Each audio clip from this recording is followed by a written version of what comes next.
The hip bones, also known as os coxa, innominate bones, or more commonly just hip bones or pelvic bones, are actually composed of three different bones: the ilium, the ischium, and the pubic bones. The ilium is the largest of the three bones, and it has a couple different landmarks to be aware of. There are four spines on the ilium, and when we talk about a spine in anatomy, that really means just a kind of bony, pointy, sticky outy thing. So, like this one right here, this is the anterior superior iliac spine, and that's named that way because it's on the anterior side of the body, and it is superior to the anterior inferior iliac spine, which is right down here. And this anterior superior iliac spine is a pretty important place of muscle attachment. You may have heard of the ASIS.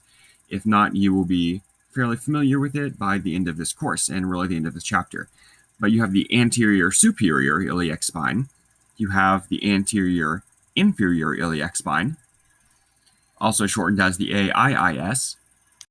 And then two posterior spines, which you might have guessed are the posterior superior iliac spine and the posterior inferior iliac spine.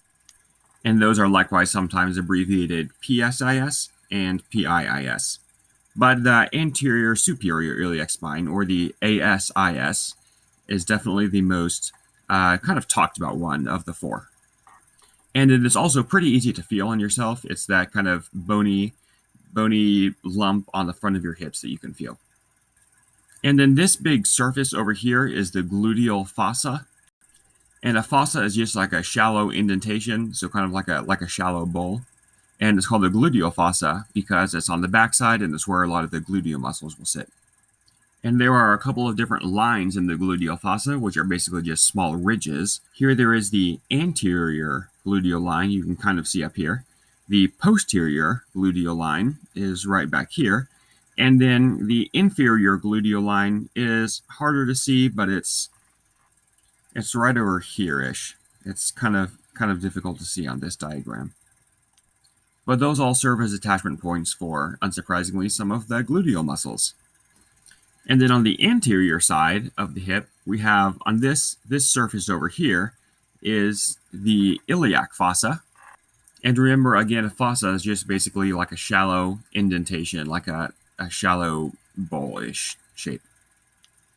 And then the iliac crest is this crest, basically, just along the top of the ilium that goes from basically the ASIS, the anterior superior iliac spine, back to the posterior superior iliac spine over here. And here's that iliac crest again, iliac crest.